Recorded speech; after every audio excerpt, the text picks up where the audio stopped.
Bienvenidos a Historias de Terror, un espacio donde lo desconocido cobra vida y los susurros del pasado se convierten en relatos que estremecen el alma. Hoy, los invito a viajar conmigo hacia la Barcelona gótica de 1893, donde la modernidad apenas comenzaba a encender sus luces, pero las sombras aún guardaban secretos imposibles de imaginar. Esta noche, os traigo el relato de la secta de los Renacidos, un culto prohibido que se ocultaba en los rincones más oscuros de la ciudad. Nadie hablaba de ellos abiertamente, y quienes lo hacían, preferían susurrar en voz baja, como si el simple hecho de nombrarlos atrajera una desgracia inevitable. Barcelona en aquel tiempo era una ciudad de contrastes. Mientras los bulevares comenzaban a llenarse de lámparas de gas y tranvías, en los barrios más antiguos aún se respiraba un aire medieval. Las callejuelas estrechas, húmedas y mal iluminadas eran un refugio perfecto para todo tipo de presencias, tanto humanas como sobrenaturales. Fue precisamente en esos laberintos de piedra donde comenzó a crecer la leyenda de un grupo secreto. Decían que se reunían en lugares subterráneos, a salvo de las miradas curiosas, para llevar a cabo rituales antiguos, en honor a una entidad olvidada por el tiempo. La secta de los Renacidos no era un simple rumor. Con los años, decenas de desapariciones comenzaron a vincularse con ellos. Personas jóvenes, su mayoría, que se esfumaban sin dejar rastro después de ser vistas por última vez cerca de ciertos callejones que la gente evitaba al caer la noche. Los periódicos locales, aunque discretos, empezaron a hacerse eco de los extraños sucesos. Se hablaba de mujeres que nunca regresaron a sus casas, de hombres que jamás llegaron a sus trabajos, y de niños que se desvanecían, como si la tierra los hubiese tragado. Todo señalaba hacia un mismo lugar, pero jamás había pruebas suficientes. La policía, presionada por los ciudadanos, iniciaba investigaciones que nunca concluían. Algunos casos se cerraban de manera precipitada, como si alguien desde las altas esferas ordenara poner punto final a la búsqueda. Era evidente que había manos poderosas protegiendo los intereses de aquella secta, pero no todo se podía silenciar. Los vecinos más ancianos contaban que, en ciertas noches sin luna, escuchaban cánticos lejanos que parecían provenir de las entrañas de la ciudad. Eran voces graves, acompañadas de golpes rítmicos, como si un coro espectral entonara letanías en un idioma desconocido. Algunos juraban haber visto figuras encapuchadas moviéndose en procesión hacia un edificio en ruinas. Sus túnicas negras ocultaban cualquier rasgo humano, pero un símbolo resaltaba en sus pechos, a la figura de una mariposa bordada con hilos rojos. A primera vista, la mariposa podía parecer un emblema inocente. Sin embargo, dentro de la secta tenía un significado profundo y siniestro. Representaba la transformación, el paso de una vida a otra, pero también el sacrificio necesario para lograr esa metamorfosis. Nadie sabía con certeza qué ocurría dentro de aquellas reuniones. Algunos hablaban de rituales con fuego, otros de sacrificios humanos, y había quienes aseguraban que lo que se buscaba no era adorar a un dios, sino despertar a algo mucho más antiguo que la propia ciudad. En el invierno de 1893, un acontecimiento marcaría el inicio de la Mayo era expansión de la secta. Esa noche se iba a llevar a cabo la iniciación de un nuevo miembro. Lo habían llevado hasta allí, contra su voluntad. Un muchacho joven cuyo nombre se perdió en los registros del tiempo, pero cuya historia aún se recuerda en susurros. El lugar elegido para la ceremonia era una cámara subterránea oculta bajo un edificio abandonado de la calle Colón. Desde la superficie, nadie habría imaginado que, bajo aquellas piedras húmedas, se escondía un templo destinado a lo prohibido. El acceso estaba sellado por una trampilla de hierro, oxidada y pesada, que solo los miembros conocían cómo abrir. Al descender, una escalera de piedra conducía a un pasillo angosto, donde las antorchas parpadeaban débilmente iluminando símbolos extraños grabados en los muros. El aire allí era denso, cargado de un olor a humedad y a incienso quemado. Cada paso resonaba en los túneles como un eco interminable, recordando a los presentes que no había escapatoria posible una vez dentro. Al llegar a la cámara principal, el espectáculo era sobrecogedor. Un altar de piedra dominaba el centro del recinto. Sobre él descansaba un lienzo envejecido que mostraba una mariposa oscura, pintada con tintes negros y rojos. A simple vista era solo un dibujo, pero quienes lo miraban demasiado tiempo afirmaban que las alas parecían moverse. Las paredes del lugar estaban cubiertas con tapices y velas negras. Algunas figuras grotescas se entrelazaban en las telas, representando cuerpos humanos en proceso de transformación, como si se fundieran con criaturas desconocidas. La secta se reunió en completo silencio alrededor del altar. Todos vestían túnicas largas y encapuchadas, y sus manos se ocultaban bajo la tela. El único que no llevaba capucha era el sumo sacerdote, un hombre de mirada penetrante y voz grave que dirigía los rituales. El joven, en el centro, temblaba de miedo. Sus ojos se movían de un lado a otro, buscando una salida que no existía. Las manos de dos adeptos lo sujetaban con firmeza, obligándolo a permanecer frente al altar. El sacerdote levantó una daga curva, brillante bajo la luz de las velas. No la usó de inmediato. En lugar de eso, comenzó a entonar un cántico gutural. Poco a poco, los demás se unieron, formando un coro que parecía resonar en las paredes de piedra y sacudir el aire mismo. El muchacho intentó gritar, pero sus voces fueron devoradas por aquel canto extraño. Era un idioma que no pertenecía a ninguna lengua conocida, y sin embargo, transmitía un poder que helaba la sangre. La mariposa pintada en el lienzo empezó a brillar levemente. Un resplandor rojo surgió de sus alas, iluminando los rostros encapuchados con un fulgor siniestro. El joven forcejeó, pero los brazos que lo sostenían eran demasiado fuertes. El canto se intensificó, y con cada sílaba, la temperatura descendía. El aire se volvió tan frío que el vaho escapaba de las bocas de los presentes, aunque ninguno parecía notarlo. Solo el muchacho respiraba agitadamente, jadeando como un animal atrapado. En un momento, el sacerdote posó la daga sobre la frente del joven. No lo cortó, pero la presión metálica hizo que un hilo de sudor descendiera por su rostro. Con una voz profunda, pronunció unas palabras que silenciaron al coro de inmediato. Fue entonces cuando sucedió lo impensable. El lienzo comenzó a agitarse como si la mariposa quisiera escapar de él. Las alas se movieron lentamente, desprendiendo un polvo oscuro que flotaba en el aire. Los presentes contuvieron el aliento. El ritual estaba funcionando. El polvo oscuro flotaba en el aire, cada motita girando como si tuviera voluntad propia. Las velas parpadearon y proyectaron sombras que se retorcían contra los muros, convirtiendo las figuras en espectros móviles. El joven apretó los dientes y trató de aferrarse a un último resquicio de cordura, pero el mundo que conocía se deshilachaba a su alrededor. La mariposa se desprendió del lienzo con un sonido que nadie supo describir. No era un aleteo, era una nota profunda que resonó en los huesos. Sus alas, negras y venosas, se abrieron con una elegancia monstruosa.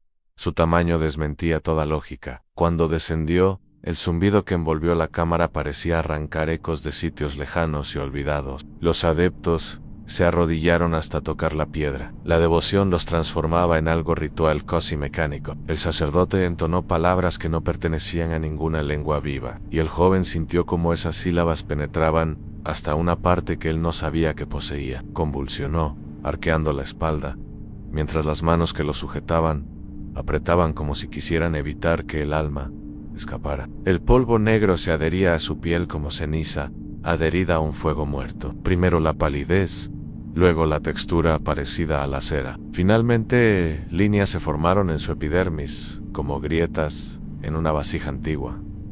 Nadie hizo ademán de socorrerlo. Entre los presentes, la fascinación había sustituido a la compasión, y sus rostros, ocultos por las capuchas, parecían hechos de sombra. Un crujido seco partió el aire cuando el cuerpo cedió a una transformación que no fue lenta ni misericordiosa. Algo emergió de dentro, no una nueva piel, sino otra esencia que ocupó el lugar del muchacho. Sus ojos se encendieron como carbones en la bruma, y su boca curvó la sonrisa de quien ha visto aquello que destruye la certeza humana. La criatura que había sido humana se incorporó sin titubeos. Sus movimientos conservaban un rastro de humanidad, pero su mirada pertenecía a una escala distinta, fría, paciente, consciente de puertas que solo llegaban a abrirse en la noche. Los miembros de la secta rompieron su silencio en un murmullo de júbilo contenido. Aquel renacido era prueba viva de que su rito funcionaba. La mariposa volvió a posar sus alas sobre el lienzo,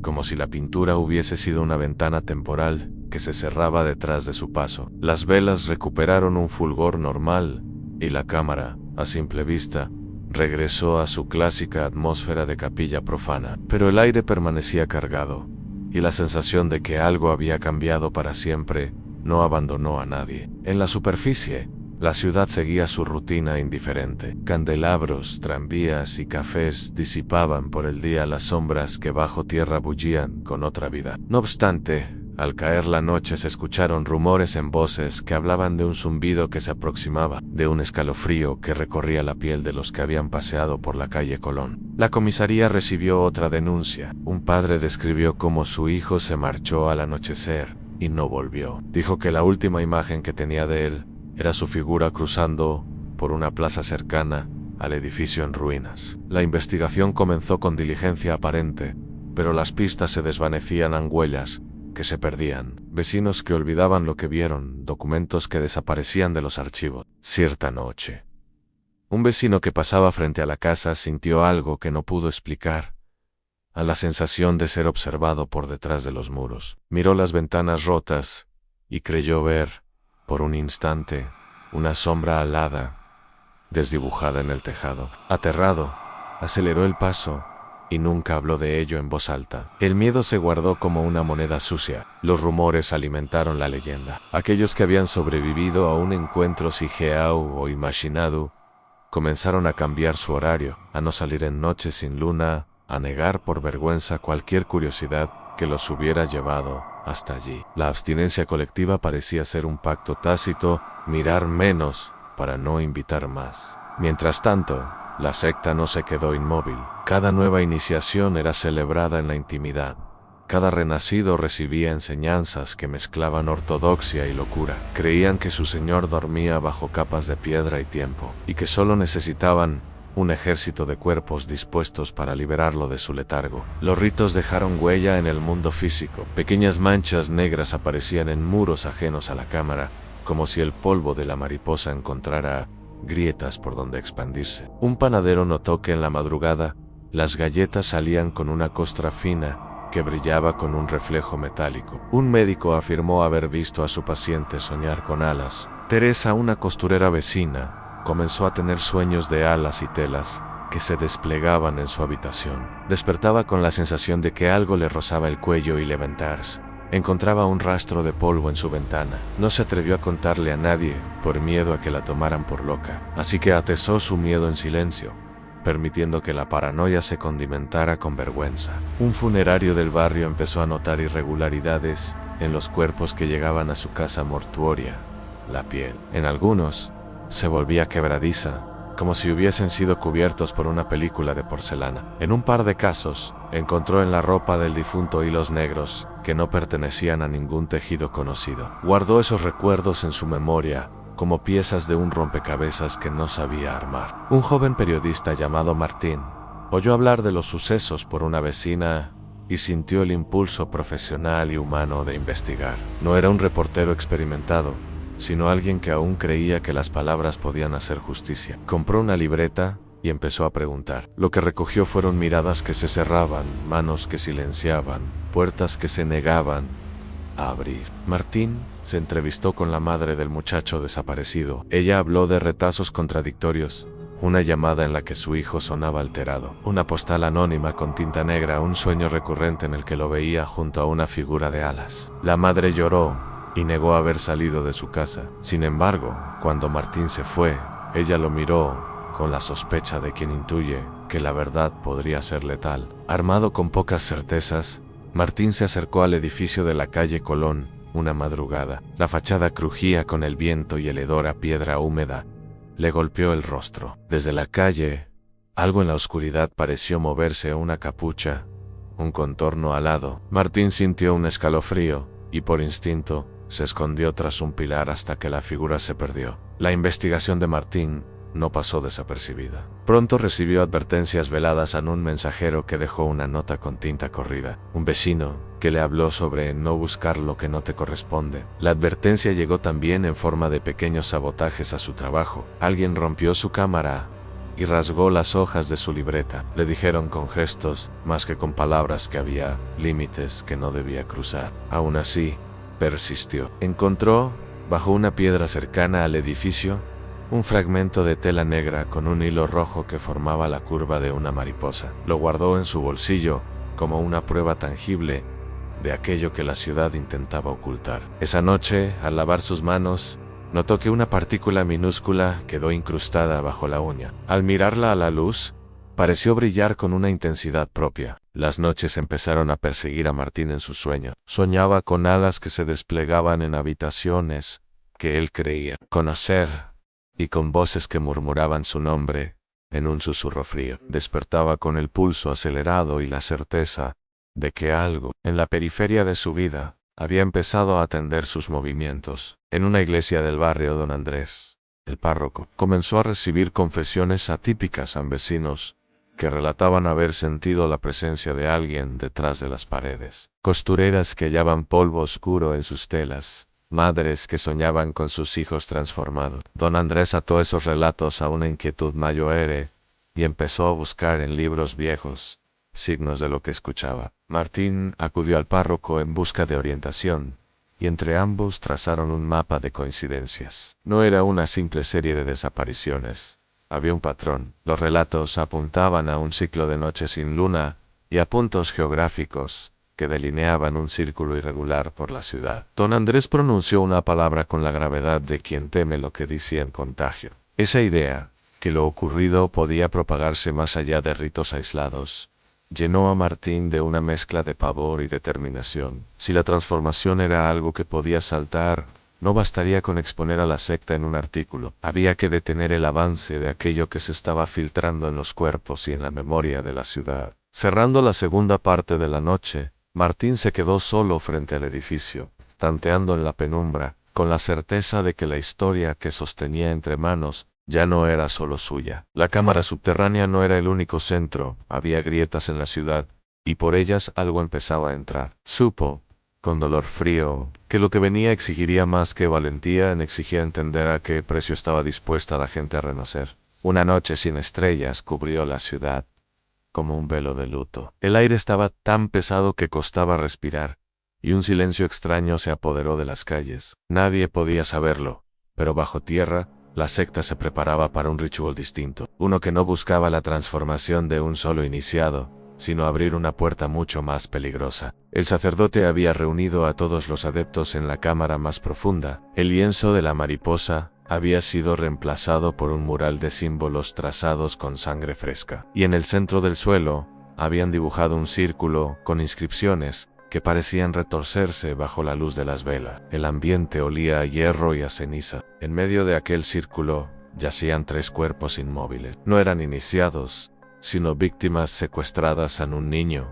una mujer y un anciano. El contraste entre sus edades no era casualidad, pues la secta creía que el sacrificio debía abarcar las 3 etapas de la vida. Los murmullos reverberaban como un eco imposible de contener. El canto comenzó. No era la melodía habitual, sino una sucesión de notas guturales que parecían desgarrar el aire. Las paredes temblaron, el suelo se estremeció, y desde las grietas brotó un viento helado que apagaba las velas una tras otra. El círculo empezó a brillar con un fulgor enfermizo, como si ardiera desde abajo. El joven transformado, ahora parte de la secta, fue el encargado de colocar sus manos sobre los cuerpos. Al hacerlo, la mariposa del mural desplegó sus alas, y una sombra gigantesca se levantó del suelo. El zumbido se volvió insoportable, tan agudo que muchos cayeron de rodillas con las manos en los oídos. De pronto, las víctimas abrieron los ojos al mismo tiempo. No tenían color, solo un blanco lechoso que parecía observar a todos sin mirar a nadie. Sus cuerpos comenzaron a flotar en el aire, suspendidos como marionetas de un titiritero invisible. Los adeptos cantaban más fuerte, como si compitieran contra los gritos desgarradores que llenaban la cámara. Las paredes rezumaban un líquido negro que descendía lentamente hacia el suelo, como si la piedra misma sangrara. Cada gota caía dentro del círculo, alimentando el resplandor. El sacerdote levantó su daga y con un movimiento preciso, cortó el aire frente a él, abriendo lo que parecía una grieta luminosa suspendida en la nada. Del otro lado de aquella grieta se veía oscuridad absoluta, pero no era un vacío. Algo se movía allí dentro. Un ojo gigantesco parpadeó desde la penumbra, observando a todos con una calma perturbadora. No era humano ni animal, ni siquiera algo que pudiera describirse con palabras conocidas. Los adeptos se postraron temblando y éxtasis. El sacerdote alzó la voz y proclamó que ese era el verdadero Señor de los renacidos, aquel cuyo despertar traería una nueva era. El ojo los contemplaba, y de su mirada emanaba una fuerza que hacía palpitar los corazones al borde de la explosión. El joven transformado dio un paso dentro del círculo, como si fuese atraído por la grieta. Su cuerpo comenzó a desintegrarse en polvo, que se unió a la sombra que intentaba atravesar el umbral. Pero al hacerlo, un rugido ensordecedor sacudió la ciudad. En la superficie, los vidrios de las casas se rompieron sin explicación. Los ciudadanos despertaron sobresaltados, convencidos de que un terremoto los había sorprendido. Pero no era un temblor natural, el epicentro estaba bajo sus pies, en aquella cámara maldita. El portal se expandía, y la mariposa del mural se agitaba, cada vez más real, cada vez más monstruosa. El sacerdote gritó que la puerta debía abrirse por completo. Sin embargo, algo salió mal. Los cuerpos de las víctimas comenzaron a girar en el aire de manera frenética, y de sus bocas escapaban voces superpuestas, como si múltiples entidades hablasen a la vez en idiomas imposibles de descifrar. Los adeptos comenzaron a dudar. Algunos retrocedieron, aterrados ante lo que habían invocado. Otros, fanáticos hasta la médula, cantaban más fuerte, cegados por la promesa de gloria. El suelo se resquebrajó, y del interior de las grietas emergieron insectos deformes que se arrastraban entre los pies de todos. La ciudad ya no podía ignorarlo. Varios vecinos, atraídos por los gritos subterráneos, salieron a las calles. Juraban escuchar un zumbido como de alas inmensas que se desplegaban bajo el suelo. Algunos corrieron en busca de la policía, mientras otros prefirieron encerrarse en sus casas, con la esperanza de que aquello pasara pronto. La grieta se ensanchó y del otro lado comenzaron a asomar extremidades alargadas, cubiertas de escamas negras. Eran las garras de la criatura ancestral que luchaba por atravesar el umbral. La temperatura cayó en picada, y cada aliento se convirtió en vapor helado que nublaba la visión. En ese instante, los ojos de todos los presentes ardieron con un resplandor rojizo. La conexión estaba hecha. La secta había logrado lo que llevaba décadas buscando, pero a un costo que ni siquiera ellos parecían comprender. El portal vibraba como si estuviera a punto de estallar, y la ciudad entera temblaba con él. Lo que estaba a punto de cruzar no era solo un dios olvidado. Era el inicio de una pesadilla que no tendría fin. El rugido que emergió de la grieta fue tan profundo que hizo vibrar los cimientos de toda la ciudad. En la superficie, campanas y relojes se desajustaron, como si el tiempo mismo hubiese perdido su curso. Nadie sabía qué ocurría, pero el miedo ya se había propagado como un incendio invisible. Dentro de la cámara, los adeptos luchaban por mantener el cántico. Algunos se desmayaban, incapaces de resistir la presión de aquella presencia que se expandía sin control. El sacerdote, con los ojos desorbitados, comprendió demasiado tarde que el poder que había invocado no obedecía a ningún pacto humano. El mural de la mariposa comenzó a agrietarse. De sus fisuras brotaba un líquido negro que corría como venas vivas por las paredes. Las alas de la criatura se desplegaron más allá del lienzo, ocupando la sala con un batir de viento mortal que extinguió todas las velas. Las víctimas flotantes estallaron en un grito unísono. Sus cuerpos se retorcieron, desfigurándose hasta convertirse en sombras que se fundieron con el ser que intentaba atravesar la grieta. El portal se iluminó con un resplandor carmesí que convirtió la penumbra en un infierno rojo. En la superficie, la policía llegó al edificio abandonado. El eco de los gritos era tan intenso que algunos agentes se negaron a entrar. Los más valientes descendieron, pero apenas cruzaron el umbral fueron arrastrados por una fuerza invisible. Sus gritos se sumaron a los del ritual. La criatura extendió un brazo completo hacia este mundo. Su piel era como piedra en ebullición, y sus garras podían destrozar metal como si fuera papel. El sacerdote levantó la daga para ofrecerse en sacrificio, pero la mano del monstruo lo atrapó antes de que pudiera hablar. Lo aplastó sin esfuerzo, reduciéndolo a cenizas. El caos reinó entre los adeptos. Algunos huyeron, intentando encontrar una salida en los túneles. Otros se lanzaron de rodillas, llorando y suplicando clemencia al ser que ellos mismos habían despertado. El clamor humano se mezclaba con el rugido inhumano, creando una sinfonía de terror puro. Entonces, El joven transformado dio un paso al frente. Sus ojos ardían con un fuego propio distinto al del resto. Extendió sus brazos hacia el portal y gritó en una lengua que nadie comprendió. El monstruo lo miró y, sorprendentemente, se detuvo. El silencio cayó como un cuchillo. Solo se escuchaba el latido acelerado de cientos de corazones. El joven, con voz temblorosa, proclamó que él era el puente, el verdadero renacido destinado a guiar el despertar. La mariposa del mural lo confirmó, desplegando sus alas una última vez. La criatura retiró lentamente su brazo y la grieta comenzó a cerrarse. Los adeptos observaron, incrédulos, cómo el portal se sellaba con un estruendo sordo. El joven cayó de rodillas, agotado, mientras la sala entera se derrumbaba a su alrededor. Cuando todo terminó, solo unos pocos sobrevivientes lograron salir a la superficie. El edificio colapsó sobre sí mismo, dejando un montón de escombros que ocultaron para siempre lo ocurrido aquella noche. La policía cerró el caso como un accidente estructural, aunque en secreto sabían que habían visto algo imposible de explicar. Pero los rumores no murieron. Durante generaciones, vecinos de la zona contaron historias de zumbidos nocturnos, de sombras con alas que se arrastraban entre las calles, de ojos que los observaban desde la oscuridad. Nadie olvidó por completo la secta de los renacidos, y algunos juran que aún hoy, en noches sin luna, se puede escuchar un canto lejano, como si desde las entrañas de la tierra alguien siguiera rezando a un Dios que duerme, un Dios que espera el momento correcto para regresar. La historia de los renacidos no es solo un relato gótico del pasado, es un recordatorio de los límites que no debemos cruzar, de las fuerzas que jamás deberíamos intentar invocar, porque a veces lo más oscuro no está en los monstruos que acechan afuera, sino en la fe ciega que arde dentro de nosotros. Si alguna vez escuchas un zumbido en mitad de la noche, recuerda esta historia.